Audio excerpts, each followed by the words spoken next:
na balitang dapat niyong tutukan sa One North Central Luzon ngayong Biyernes. 9 milyong pisong halaga ng fully grown marijuana pinagbubunot ng autoridad sa Nueva Vizcaya. Mga labi ng 41 anyos na OFW na namatay sa Kuwait na iuwi na sa kanyang pamilya sa Dagupan City. 3 buwan na palugit upang magpa-renew ng driver's license at vehicle registration. Ipatutupad ng LTO. At batang may mood check sa kanyang mami, pinagigiliwan ng netizens. Ito ang GMA Regional TV, One North Central Luzon. Magandang hapon, ako po si Chris Zuniga. Mga kapuso, ipatutupad ng LTO sa mga motorista ang 3 buwan na palugit upang magpa-renew ng driver's license at vehicle registration. Makibalita tayo live kay Jasmine Gabriel Galban. Jasmine? Chris, malaking tulong raw para sa mga motoristang ipinapatupad ng Land Transportation Office na extension sa renewal ng driver's licenses, ganun din sa pagpaparehistro ng mga sasakyan.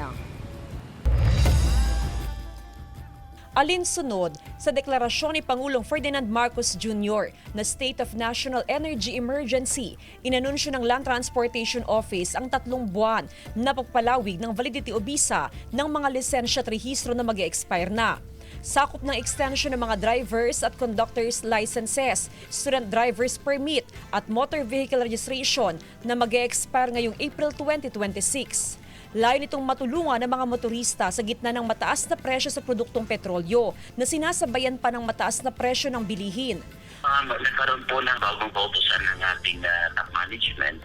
Lahat po ng mga lisensya, mga rehistro, kasama na po yung student permit na mag-expire po ng April 2026 ay extended po ito ng 3 months. So ibig sabihin, kung 3 months pang extension ito ay valid pa po ito hanggang July of 2026. Mag-e-expire na sa susunod na linggo ang rehistro ng tricycle na ipinapasada ni Mang Dante mula sa Mangaldan, Pangasinan. Kahit papaano raw ay hindi siya mapipilitang magrehistro agad ng sasakyan at magkakaroon pa ng ilang buwang palugit para makapag-ipon ng pambayad sa registration. Maganda naman po yan, ma'am, na ginawa nila para sa ganun makaipon pa. Sa kabila ng extension, hinihimok pa rin ng LTO ang mga motorista na kung meron namang sapat na budget at panahon ay iproseso ng renewal ng mga lisensya at rehistro.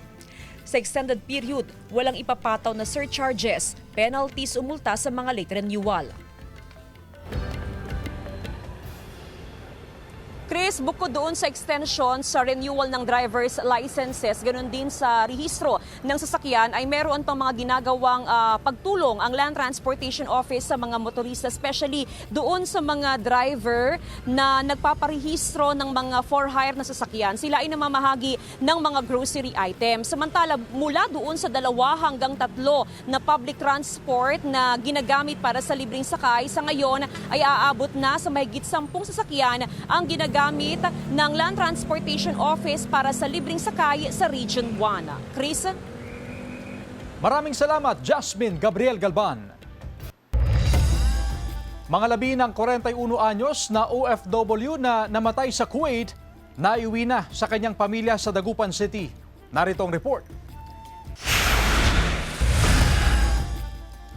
Naiuwi na sa Dagupan City ang mga labi ng 41 anyos na OFW na si Dorothy Viloria na binawian ng buhay sa Kuwait matapos atakihin sa puso. Nagdadalamhati man ang mga naiwang kaanak pero kahit papaano raw ay mas magaan na ang kanilang pakiramdam.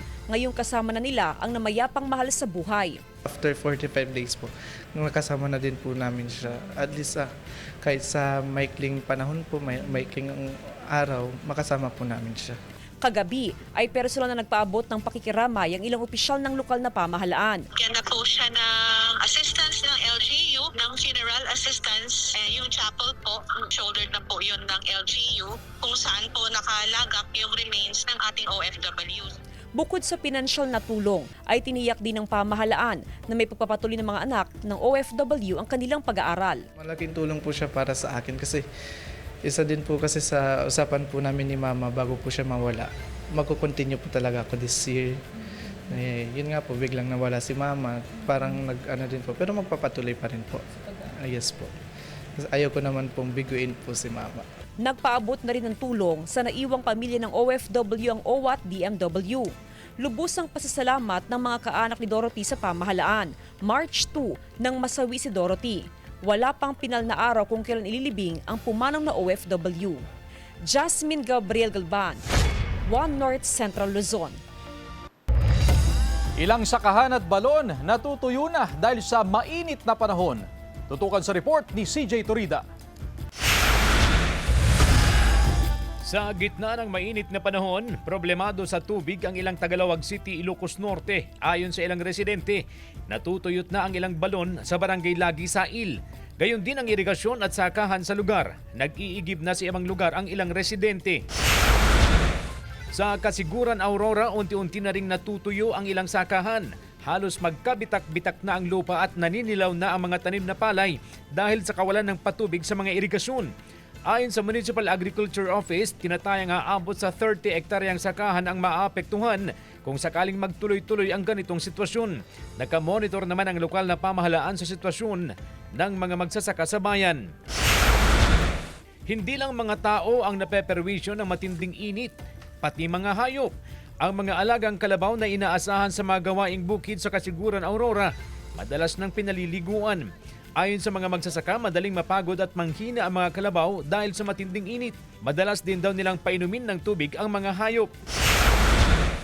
Ganyan din ang pag-aalaga ngayon sa mga baka sa Lawag City, Ilocos Norte. Binibigyan pa ng dagdag na vitamins ang mga alaga para lumakas at makaiwas sa sakit. Maaga ring isinisilong sa lilim ang mga baka para maibsan kahit paano ang init na nararamdaman ng mga hayop. CJ Torida, One North Central Luzon.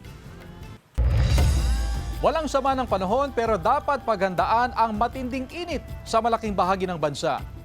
Malayo na sa bansa at hindi na inaasang lalapit o makakapekto pa sa Pilipinas ang bagyong ma-international name na Sinlaku na nasa labas ng Philippine Area of Responsibility.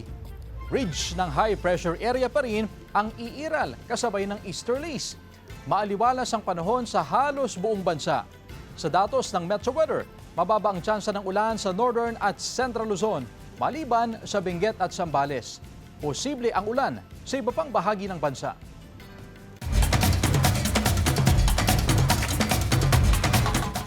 Mga pinaka na bangus sa Dagupan City, tampok sa Bangus Rodeo 2026. Tunghayan sa report ni Sandy Salvacio.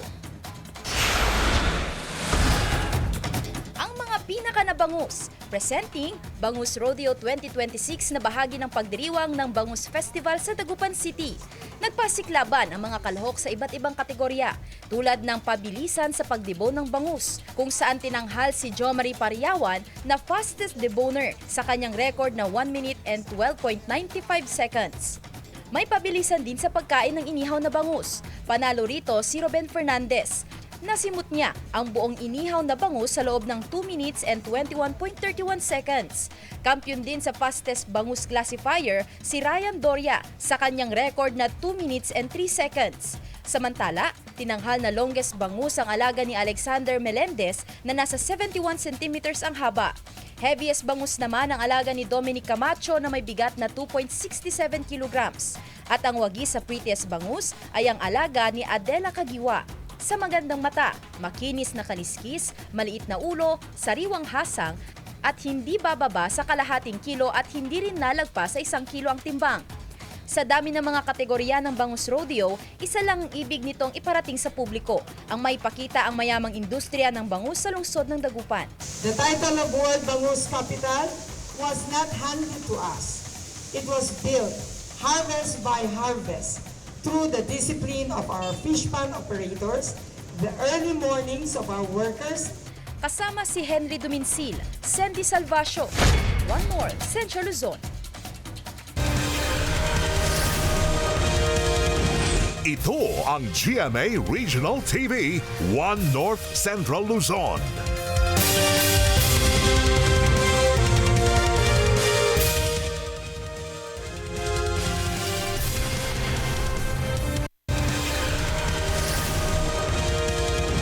Ito ang ng GMA Regional TV, 1 North Central Luzon. 9 million pesos na halaga ng fully grown marijuana pinagbubunot ng otoridad sa Nueva Vizcaya. Yan at iba pang balita sa pagtutok ni CJ Turida. Isang plantasyon ng marijuana ang nadiskubre ng autoridad sa Barangay Kimbutan, Dupax del Sur, Nueva Vizcaya noong Miyerkules. Pinagbubunot at sinunog ang mga tanim na marijuana na umabot sa 9 milyong piso ang halaga. Nagsagawa rin ng magkahiwalay na marijuana eradication sa Benguet at Kalinga. Kabuang 2.8 million pesos na tanim na marijuana ang sinira ng mga otoridad. Sa bisa ng search warrant operation, inaresto ang mag-asawa sa Santa Ana, Cagayan gabi noong Miyerkules. Nakuha sa operasyon ang 6 na pakete na naglalaman ng hinihinalang shabu at improvised na 12-gauge handgun at mga bala nito. Arestado rin ang 36 anyos na lalaki sa drug bypass operation ng otoridad sa Gonzaga, Cagayan. Nakuha sa suspect ang mahigit 1,000 pisong halaga ng hinihinalang shabu, drug paraphernalia at ang ginamit na marked money sa operasyon. Isang street-level individual ang inaresto ng otoridad dahil sa pagtutulak ng iligal na droga sa Rizal, Kalinga.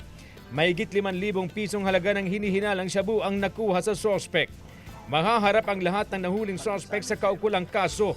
Wala pa silang pahayag.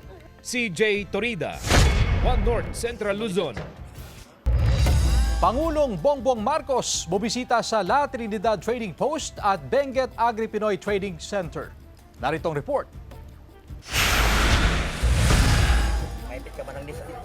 Bumisita sa La Trinidad Trading Post sa Benguet si Pangulong Ferdinand Marcos Jr. ngayong araw. Nakipagkamustahan ang Pangulo sa mga magsasaka at mga trader. Ang inang magsasaka, nag-abot pa ng gulay kay PBBM. Inalam at pinakinggan ng Pangulo kasama si Agriculture Secretary Francisco Chu Laurel Jr. ang kanilang hinaing at mungkahi kung paano harapin ang mga hamon na dulot ng krisis sa enerhiya. Sa paglilibot ni PBBM, hindi na rin niya pinalampas ang pagbili ng mga gulay na i-deliver sa mga depressed area sa NCR, DSWD, BGMP at iba pang mga tanggapan. Sunod na pinuntahan ni PBBM ang Benguet Agri-Pinoy Trading Center.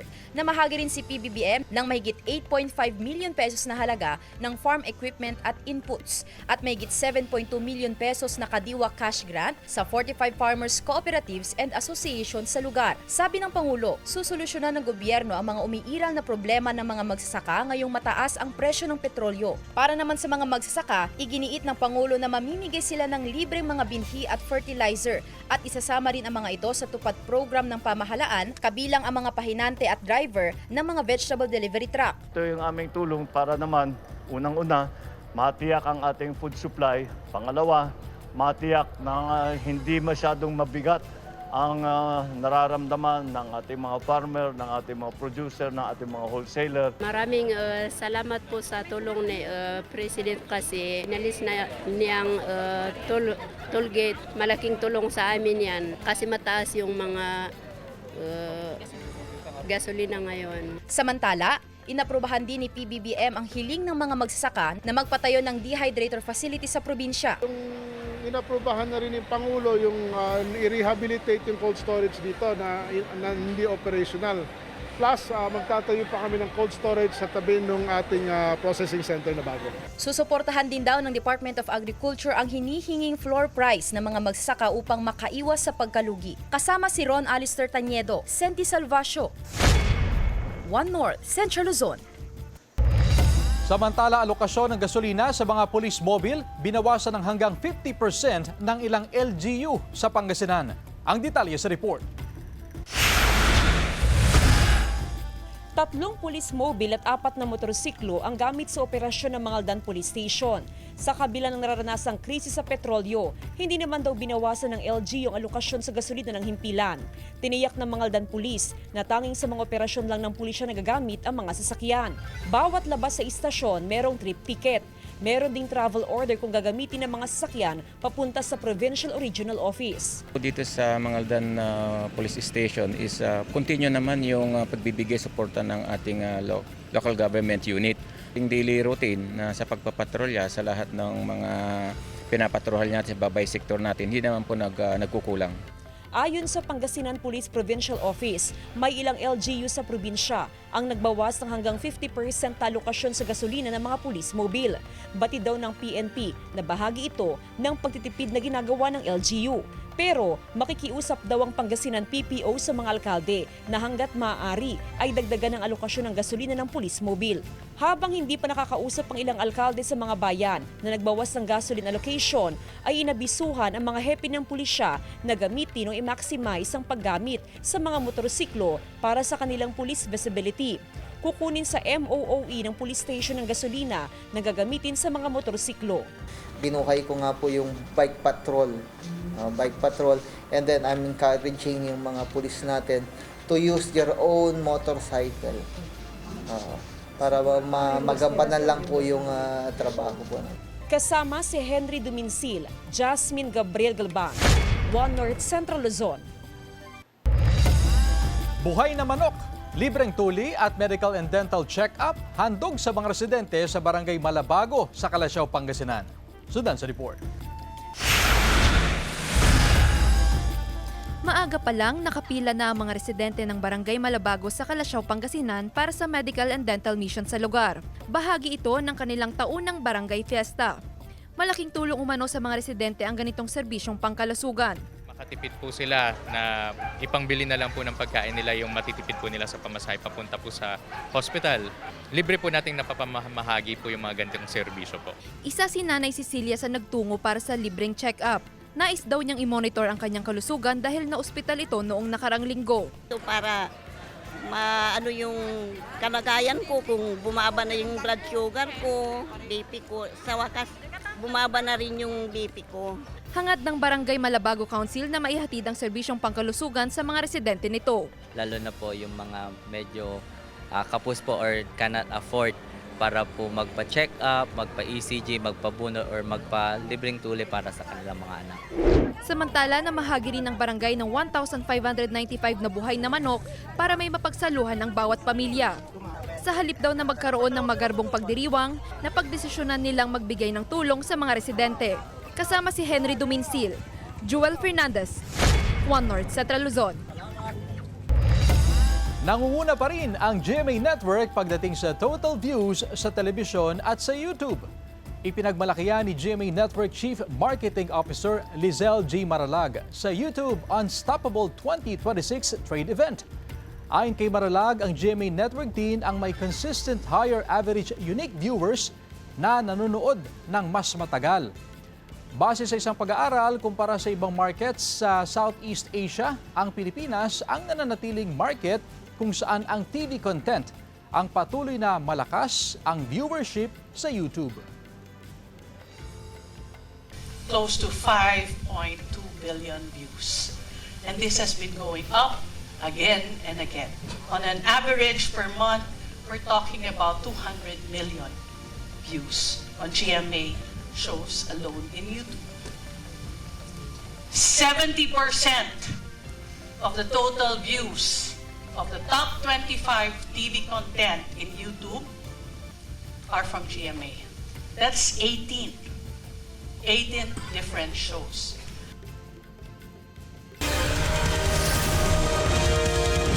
Ito ang GMA Regional TV, One North Central Luzon.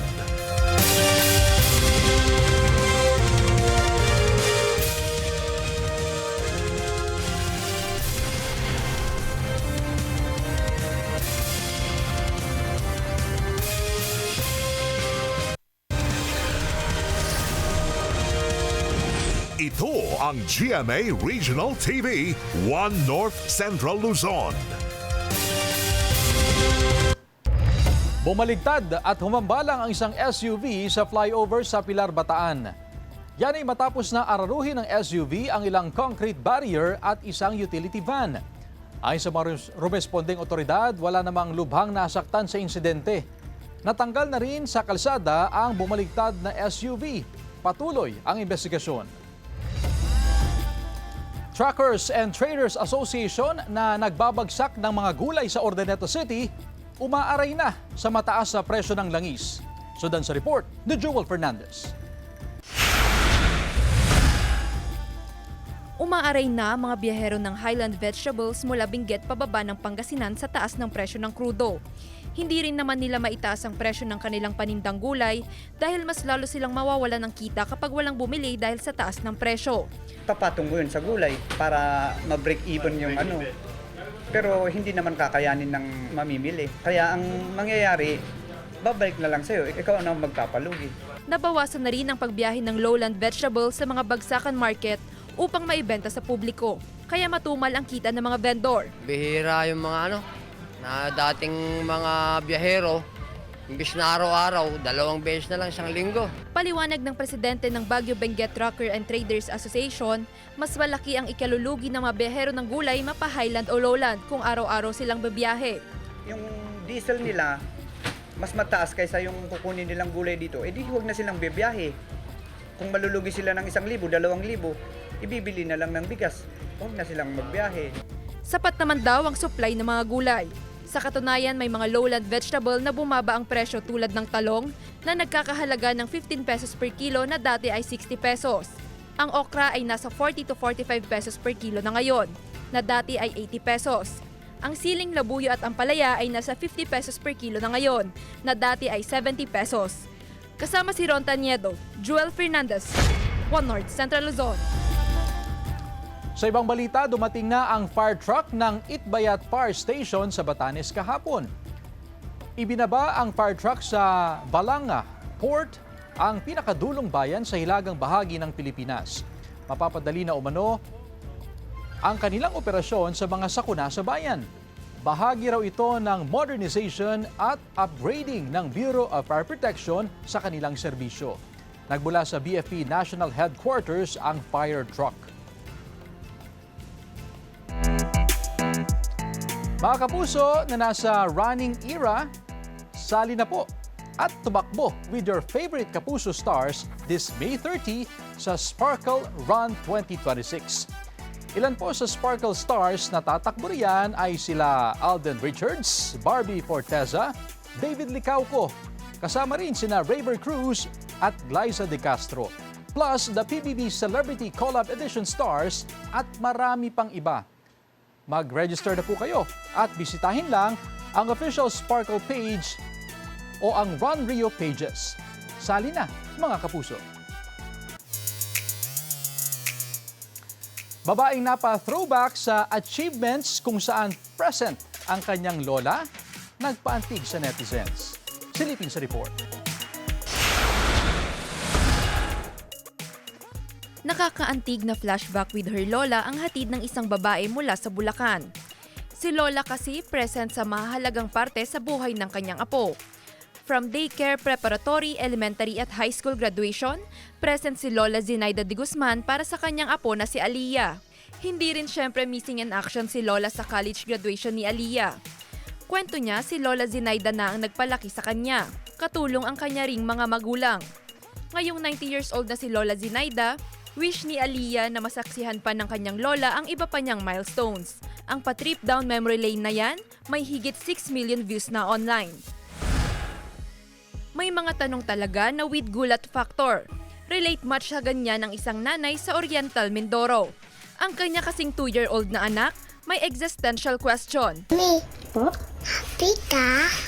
Kaya ko happy ikaw. 3 salita lang pero wala raw kapantay ang hatid ng tanong ng batang si Ellie sa kanyang mami Rachel. Ramdam na ramdam ang care ng kanyang unika iha sa instant mood check. Sabi ni mami malambing talaga si Ellie at laging kinukumusta ang kanyang ina sa tuwing nakikitang seryoso. Hanga naman ang netizens sa tila maturity ng bata. Tiny human sa paningin, major naman pagdating sa emotional intelligence. Joel Fernandez, One North Central Luzon. Sa iba pang balita, isinusulong ni Senator Bam Aquino na ibalik sa 10% ang kasalukuyang 12% value-added tax o VAT sa bansa. Makatutulong daw ito para mapababa ang presyo ng mga produkto at serbisyo, kabilang na ang petrolyo. Pansamantalang pagsuspinde o pagbawas sa VAT sa produktong petrolyo, ang panukala naman ni Senator Loren Legarda. Yan ay kung isang buwan na raw na umaabot pa sa $80 per barrel ang average na presyo ng Dubai crude. o kung may deklarasyon ng State of National Emergency o Calamity at sobrang tumaas na ang presyo ng langis. Hinimok naman ni Senator Chis Escudero ang pamahalaan na ibalik na lang sa taong bayan ang anyay windfall na kita mula sa mataas sa presyo ng langis sa pamamagitan ng ayuda. Cap sa VAT naman ang ipinanukala ni Cavite 2nd District Representative Lani Mercado Revilla. Ibig sabihin daw pwedeng patuloy na mangolekta ng VAT ang pamahalaan base sa pre-crisis o normal price levels, pero hindi magpapatupad ng dagdag na VAT sa taas presyo na naapektuhan ng global shocks. Hinihingan pa ng GMA News ng komento ang Department of Finance sa panukalang ibaba ang VAT. Pasakay po, please! Ito ang mababasa sa papel na itinaas ng mga estudyanteng ito sa Agoo La Union hapon noong April 7. Ayon sa uploader ng video, ito raw ang ikalawang beses na nalagay sila sa ganitong sitwasyon. Sa mga oras daw kasing yun, kadalasan ay marami pa silang bus na nasasakyan. Pero mula raw noong nagtaas ang presyo ng langis ay nabawasan ang biyahe ng mga bus at mabilis mapuno ng pasahero ang mga ito. Makalipas naman daw ang ilang oras ay may sasakyan na kusang nagsakay sa mga ito. Gayunman, nagbabala ang PNP na may dalang peligro rin ang hitchhiking o pakikisakay sa mga pribado at hindi kakilala na maaari pang mauwi sa peligrosong sitwasyon. I-coordinate na lang po sila doon sa pinakamalapit na police station kasi mayroon namang directives ang ating Chief PNP na tumulong sa pag-ferry ng mga stranded po. Tutan! Tutan! Tutan! Ni Aragoy! Yuno!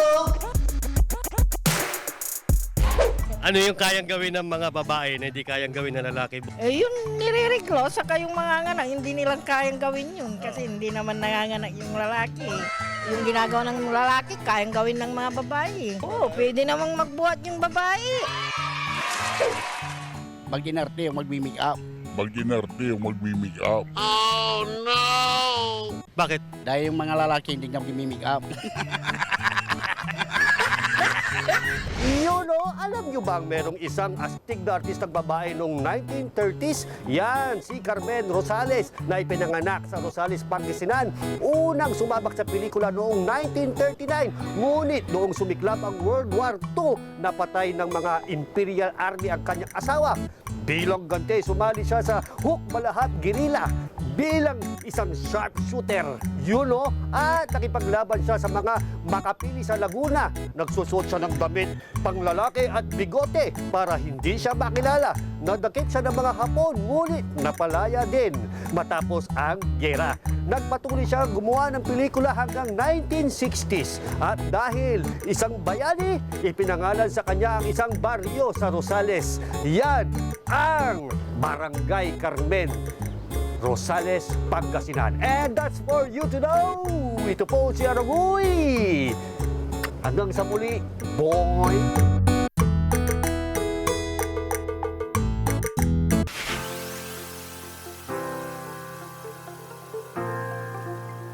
Patok sa mga gustong magpalamig ngayong nararanasan ng mainit na panahon ang Desalit Creek Irrigation System sa bayan ng San Luis, Aurora.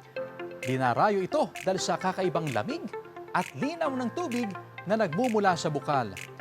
Napapaligiran din ito ng mga puno kaya swak sa mga gustong magtampisaw. May mga salbabida rin na po pwedeng rentahan para mas ma-enjoy ang paliligo sa lugar. Ang Desalit Creek Irrigation System ay isang dam na siyang nagsusupply ng patubig sa Central Aurora na pinangangasiwaan ng National Irrigation Administration kaya ito ay libre sa mga gustong maligo sa lugar.